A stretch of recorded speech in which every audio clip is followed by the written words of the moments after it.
Hello and welcome to Speak Your Mind on Gold FM. I'm Louise Kaunisela, and today World Humanitarian Day is observed every year on August the 19th as a tribute to aid workers as well as for those who risk their lives to save others. They're often, for women especially, the first to respond and the last to leave. So my guest today, UNICEF's Salote Kai Madhuata, a first responder in child protection and has had first-hand experience during Cyclone Pam, the second most intense tropical cyclone in the South Pacific and one of the worst natural disasters in the history of Vanuatu. And we also have from the Fiji Red Cross, Maritha Kepa. Welcome to the both of you. Thank you. Thank you.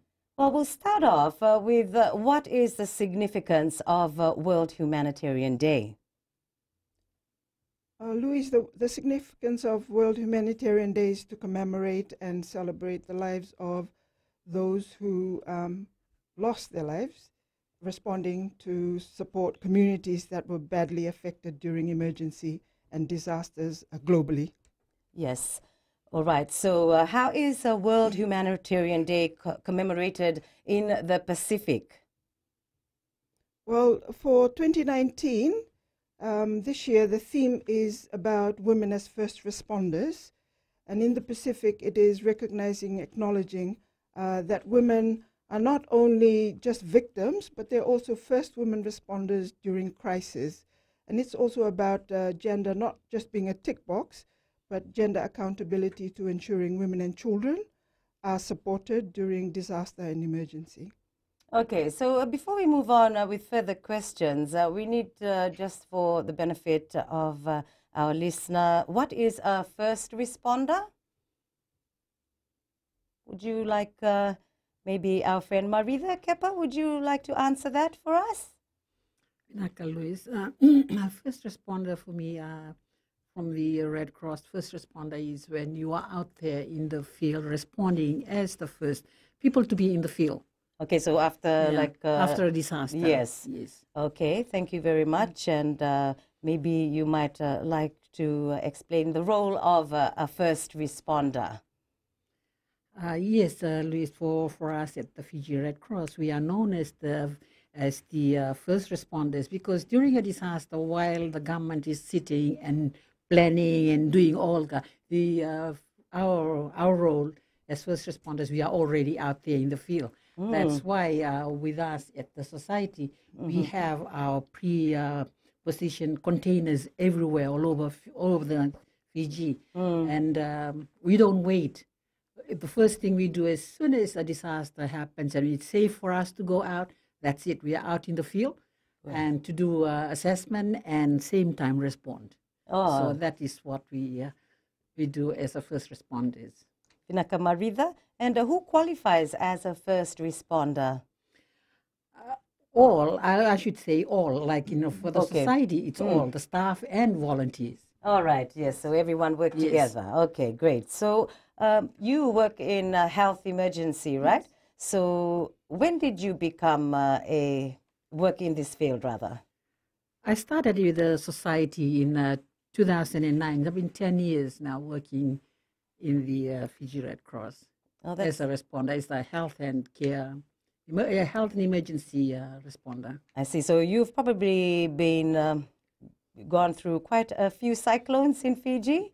Yes, I have. Yeah, I mean, 10 years. Yes. I mean, we have one almost every year, or, maybe we're lucky enough if we miss one. So could you tell us your experience as a woman in health emergency on the ground during emergencies? Yes, Louise. I always feel it's very important for women.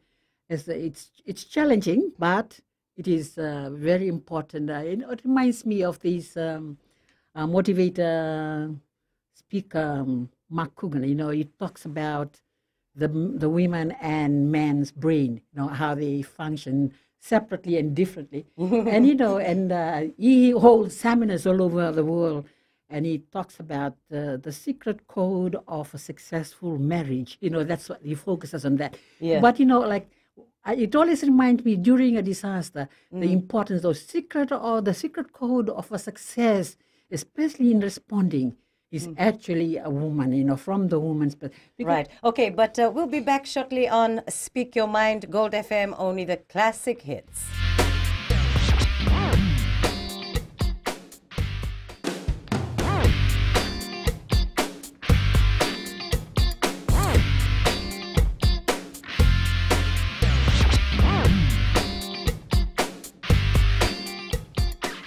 Welcome back to Speak Your Mind on Gold FM, only the classic hits. And our guest in the studio today, who have been kind enough to come and talk about their experience, UNICEF's from the UN agency, Salote Kaimaduata, and also the Fiji Red Cross, Maritha Kepa. Very interesting what she had to tell us. But You're always looking out for your loved ones, contemplating and getting prepared. Yeah, like our friend here from Red Cross, Maritha. Like for women, I think we get quite emotionally affected and attached. We want to do our best for someone who is going through trouble. So maybe, is it difficult to have your job? I mean, you as a first responder and you as in health emergency, is it difficult at times? It's a challenge, but it's not difficult. Nothing is impossible either. Yes. And as Maritha already said earlier, women do multitask. Yeah. We think with our left and our right brain.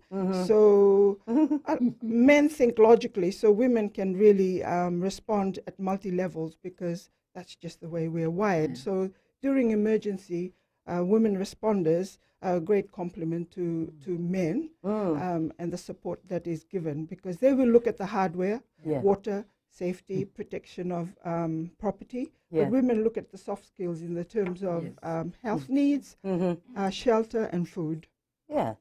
So Maritha, you might like to add on to what she said from your experience. Is it a hard job? Difficult? It's not difficult, but I think, like I mentioned earlier, emotional. And sometimes, because that was one of the experience that we had, during TC Winston, the psychological impact, and that is a new thing that Red Cross has ventured into, the PSS, psychosocial support. When TC Winston, after TC Winston, I was deployed to Ra.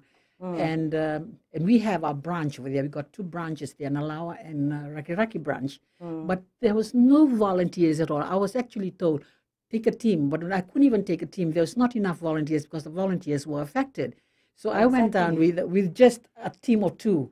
So when I arrived over there, then I went around to the villages and asked in some of the villages that we've been working in if they could just allow some of the youth, to come and work with me just to respond. So I have to train them and all this. But one of the things that stood out, because after our initial assessment, like my friends a lot here talking about the initial assessment and all this, one of the things that really stood out was, for us in Fiji, as the Itoke or all of us Fijians, when something happens, it's not it's not people, within a few hours, we take things as it comes. So how shall I say, they like go with the flow. Go with the flow. You're up and on the second or third day.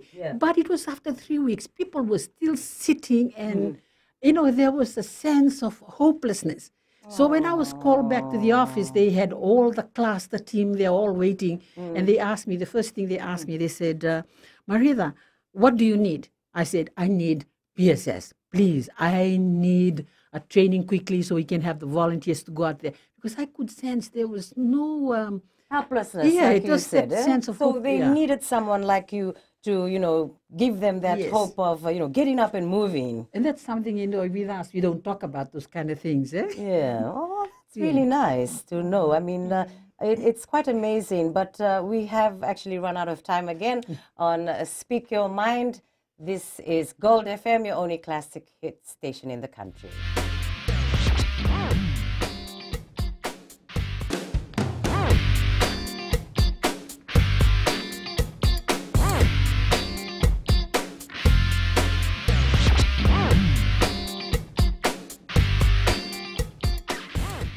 welcome back to Speak Your Mind on Gold FM, only the classic hits. I do hope you're enjoying the program, and thank you a lot for your sweet company. Now, our guest from UNICEF, Salote, this is the UN agency, Salote Kaimaduata, and also from the Red Cross, Maritha Kepa. I know when we, actually even me talking to the both of you, it brings back the memories of how we went through Winston. It was an absolutely awful natural disaster. But the thing that I'm happy with is, how they made the theme of World Humanitarian Day women. So maybe you'd like to elaborate on that. Well, I think you've given most of the reasons. We're, multitasked, and but from the UNICEF's point of view. Well, Humanitarian Day is also about recognizing and acknowledging the participation of local women's groups like NGOs, the Women in Red Cross, in FWCC, Save the Children, Empower Pacific, who were instrumental in TC Winston's Category 5 for providing psychosocial support to women and children in the community, and also to our men. And I think like TC Pam in Vanuatu, sometimes the men feel redundant or a bit, because there's no money, there's no food, and they feel they don't know what to do. However, women just get on with it because they know they need to provide shelter, food, and They make need sure to that move quickly, and make sure that their loved ones, their children, and their families are all right. So, yes. So it is actually really good that they recognize women humanitarians. I mean, they're a humanitarian themselves, the women who actually don't sit there and think, oh my goodness, what am I going to do? They just move.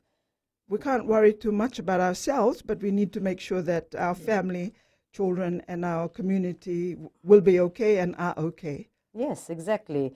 So in recent years in the Pacific, we've experienced obviously the several natural disasters, Tisingita, Josie, Kenny, Winston, and Pam. So what are some of the lessons learned from the humanitarian approach to disasters? Now, it's up to you which of you can explain first, and then... Well, like I said earlier, it's always important for us to even start with ourselves at home. Be prepared, have your emergency drills and kits. It's not just about emergency and disasters, but also fires. That's an emergency and a disaster. So start with the small things and grow it for your family, your children, and your communities. And in that sense, first women responders are really critical. Great. Maritha? Yes, Louise. And I mean, for me, I think, for Red Cross, what we are doing now, we are promoting the role of women, even in the communities. The committees, they have disaster committee, they have health committee, and we are encouraging them to have women in the group, to be part of the group, because in most of the communities, disaster committee, there is no woman there, So what we are doing whenever we do our pre-disaster, pre-cyclone briefing and everything, we are encouraging that women to be part of that. Because take, for example, the WASH. WASH is the water and sanitation and hygiene program. So if you go to a community, you ask any man, where is your water source? They'll point generally, over there. Whereas a woman will be very specific. It's over there behind the coconut tree, behind that, it's so important because water is very much part of a. So, it's important that we have women as part of a committee and in the planning and implementation of anything in the communities. Absolutely. I totally agree with that. Yes, and it's good too that the world is realizing it. I mean, with the UN sustainable goals, where they're pushing women up where we should rightfully belong. Anyway, yeah. We hold up half the world, so we should be there. Okay, right. That is fantastic. It's good. Now, in terms of enhancing disaster preparedness, what is being done to build the capacity of humanitarian workers and partners, and to some extent, national governments? If I can speak for UNICEF, and especially Child Protection in Emergencies, we're working closely with Ministry of Women and Children to train our partners. About 80 of them were ready to go and respond to TC PAM following our training in 2015. So we need to now do a refresher to ensure that there'll always be readiness for human resources to respond in disasters. So that's what you are doing We right now. continuously Yeah, do training and refreshers. Great. And Marida? Yeah, and for Fiji Red Cross, what we have done now, we are doing this, we call it evacuation drill. With this evacuation drill, what we do, we have a 3-day training. And on the 3rd day, we have a practical, they just do a mock exercise. And then we invite all our stakeholders. They come in and they say their part. And it's very interesting because, just to prepare them. And at the end of all this, we develop a community disaster plan. So each community that we work in, we have a community disaster plan that really identifies each role, the role of the youth, of the men, of the women, of everything. So it's there in their community hall. When there is a disaster, and it's little flash flood that we've been having lately, apart from this year, TC Winston, after that, 2 other disasters came floods, in. Yeah. So what happened, we've feedback from the communities that we've done the evacuation drill was very good because by the time the help came from the government, from everybody, they were already out there because they know what to do. And there's certain color code of flags that they put up. They put up a white one as a warning, and this one, when they see the yellow flag, okay, then they get ready. They see the red flag, there's no staying in the house, that's moving. Wow. So it's, and we have a team. In the training, we have a committee of 20 people, and they are represented from each group. So they are the ones, and we provide them with a disaster ready kit.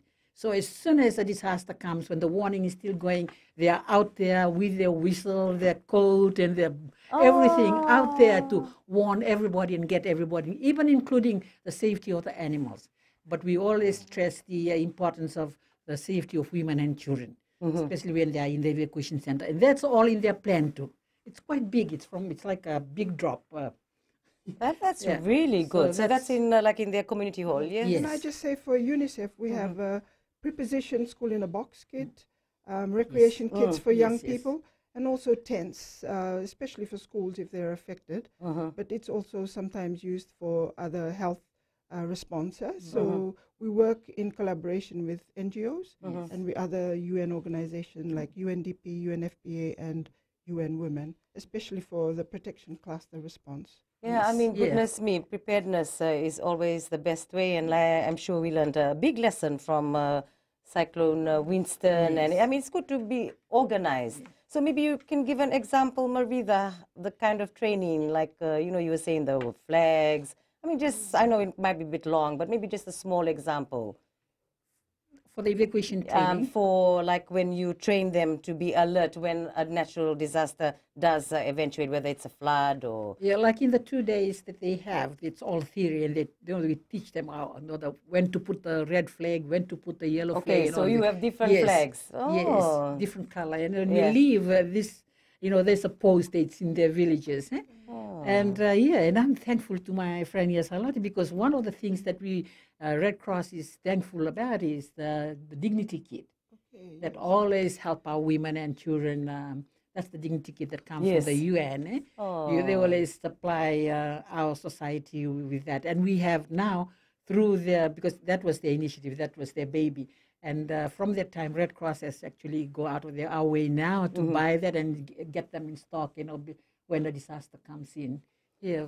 Well, thank you very much. Well, that's it for us for now. I mean, I'd really love to go on longer, but maybe next time. So we've met now. And thank you so much for coming to Speak Your Mind. UNICEF's from the UN agency, Salote Kai Madhuata, and from the Fiji Red Cross, Marida Kepa Vinakavakalevu. Thank you very much, Louise. And we'll be back shortly. We've got another guest who is going to join us, and she is Lanieta. We'll be catching up with her soon.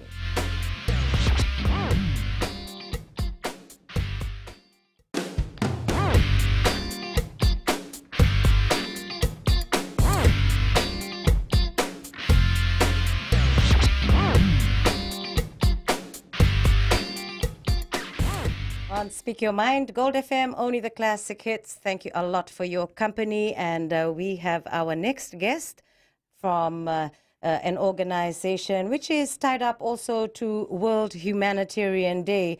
And this is Lanieta. She is from the Fiji Disabled People's Federation. Welcome to Speak Your Mind, Lanieta. Thank you, Louise. Okay, so we're just basically going to continue from where our friends have left. So just including people living with disabilities. But firstly, when was the Fiji Disabled People's Federation formed? Thank you, Louise. The federation was established back in 1984 by a group of persons with disability that saw a need to have an organization, and its core business is around advocacy and awareness. So since 1984, we've been in existence till to date.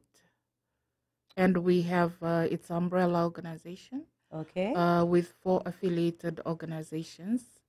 Fiji Association of the Deaf, Spinal Injury Association, Psychiatric Survivors Association, and United Blind Persons of Fiji.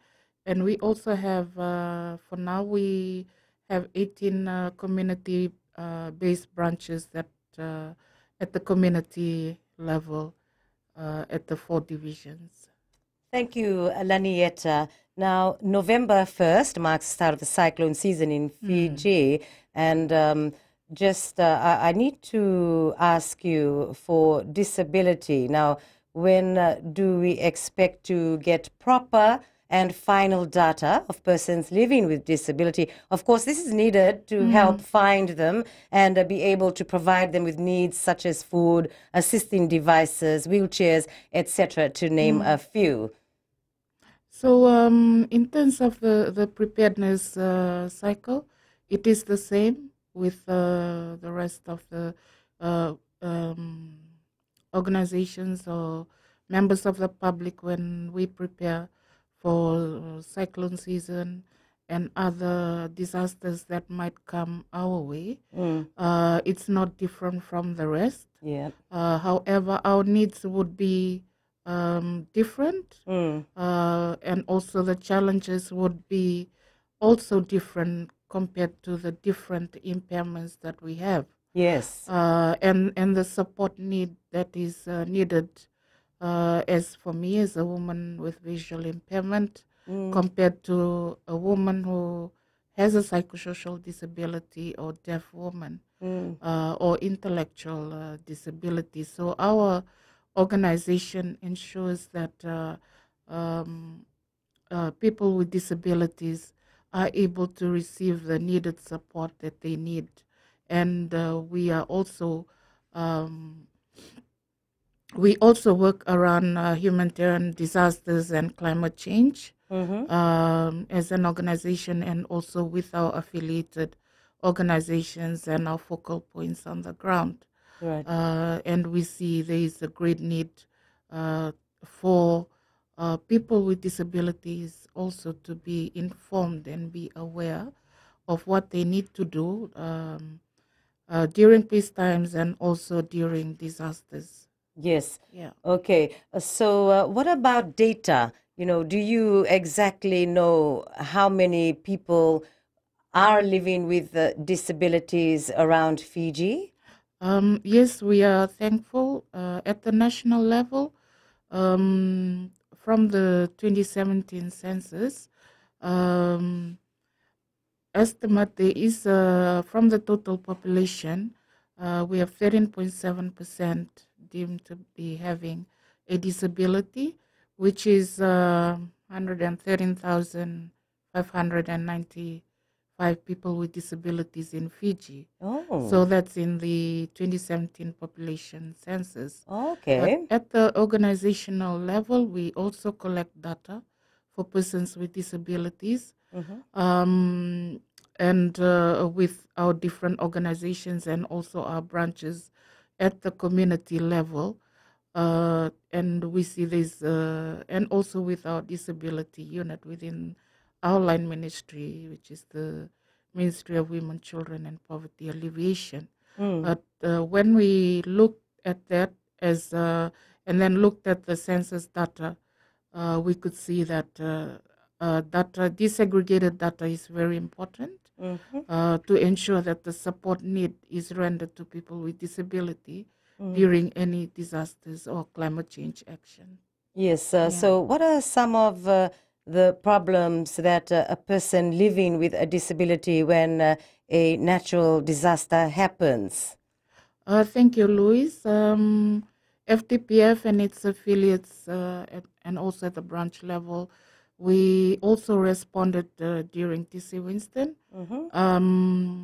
And so the need that there were a lot of people with disability were affected in the various red zones around Fiji. So so when you say red zones, that like for location or? Yeah, the different locations that Winston hit.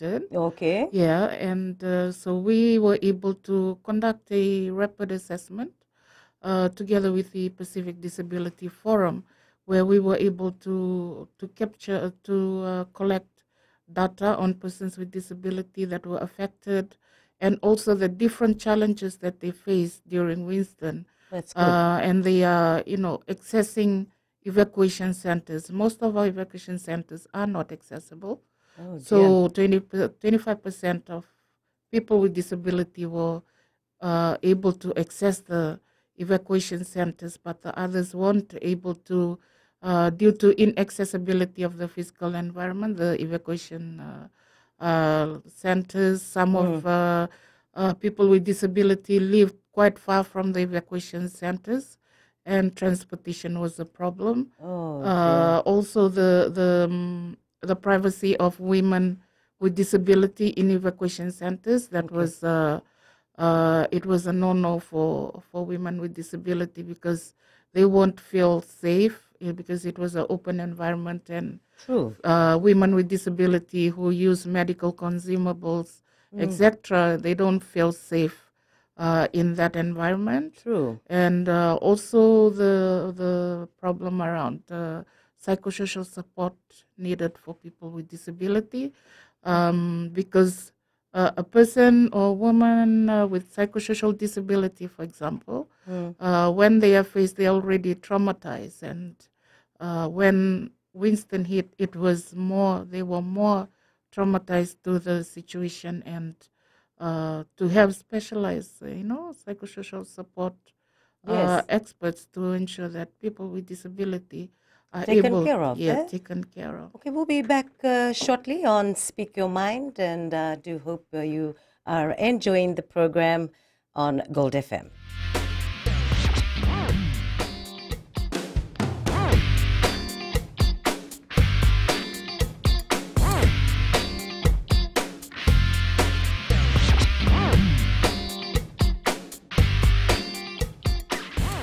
Speak Your Mind on Gold FM, only the classic hits. Thank you for your company. And we are speaking to our friend Lanieta, and she is representing people living with disability. And it's really good that you are the voice. And it's a pleasure to have you. And just continuing from where we left off, I mean, you were saying about how difficult it is for people living with disabilities for certain things, like you said, the sharing at the evacuation center space. I can imagine it would be very a feeling that no one would want to go through. So I suppose as you do represent them, what have you suggested can be done to improve in these areas, for improvement in these areas? Well, from lessons learned from TC Winston, and also when we were responding from the rapid assessments, then we were able to work with UN Women to secure dignity inclusive kits for women and girls with disability and children, and more broadly with men and boys.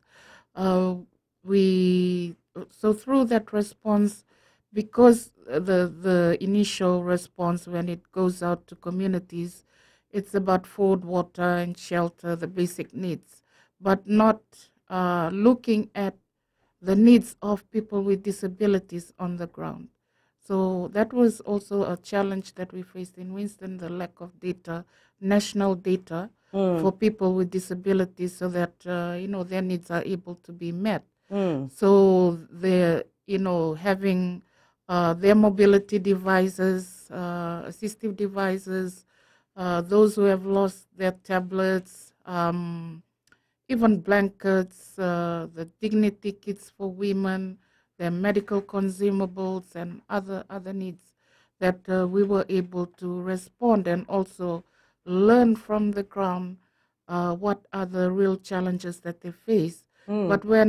And then the other issue was around, because there hasn't been any pre-positioning of items for use by people with disabilities. Our organization had to wait for at least 2 months to then get to able to procure items from abroad. That's a bit too long, I think. Too 2 long. months. And then by the time we went back to the community, some of the people with disabilities have already passed on, and some have already facing health complications. So from that lessons learned, we were able to then share with NDMO, with the stakeholders during the stakeholder NDMO consultation, lessons learned on Winston, and share with them the findings that we found during rapid assessments and when responding to TC Winston, that people with disability were very vulnerable at that time. And then also, like in future, even for flooding or fires or cyclones, they can be more vulnerable. So FDPF with its affiliates we have from 2017, we also have programs around disaster ready with the Australian Humanitarian Partnership, and also shifting the Power Coalition on women's leadership during disasters. So to ensure that we are not doing this alone, but we are working with our humanitarian partners, with government and other stakeholders, development partners, to see that it is a holistic approach, and ensuring that disability is included in all the disaster cycle, whether it's preparedness, response, or recovery period. Yeah, absolutely important. And it's great, Lanieta, that you are representing, people living with disabilities, because, you think about it, it's really sad. Like you said, 2 months later, some had passed away. So it's really good lessons learned, like you said. So now, like if for another maybe a disaster or a cyclone, we will be more prepared to help our people. Okay. And I think, and also like what we believe in as people with disabilities, we are not only receivers of the support, but we are also able to respond and also provide that advice to responders or to humanitarian organizations, development partners, that this is the way we can be involved in, provide advice, and also provide the disability technical support to ensure, that people with disability are supported and their needs are captured, whether it's to do with the assessment tools that they have, the pre-position items that they have within the different organizations, or even at the community level. So very important to engage people with disability or their organizations, to ensure that their needs are heard. But the last thing that you want to do is to assume what support is rendered to us. Is there anything else that you'd like to include on behalf of the Fiji Disabled People's Federation? Thank you, Louise, from FDPF, and also to people with disability out there. Gone are the days that we have to feel pity about ourselves. We now have the Rights of Persons with Disability Act, which our government has endorsed and passed. We have the Convention on the Rights of Persons with Disability, and with those international conventions and the national legislation on persons with disability, and also our supreme law on the Constitution of Fiji that ensures that the rights of persons with disability are respected. And then in terms of disaster, during any disaster or climate change, our needs are as important as other members of the public. It's not an afterthought need, but it's also a priority that the organization is advocating to government and other stakeholders that when you respond, you are able to also respond inclusively. Yes. Yeah, and also our responsibility as persons with disability to ensure that we are able to advocate on our needs and also able to work with our family, our community, our church leaders, and other people within our community or organization to ensure that we are included in society. Yes, thank you so much. That's a great message. And we have now come to the end of Speak Your Mind. So, Lanieta Tuimambu, thank you so much. Thank you. And she's from the Fiji Disabled People's Federation, doing a great job as we marked World Humanitarian Day. On Speak Your Mind, thank you a lot for your company. Until next week, Misamo Demanda.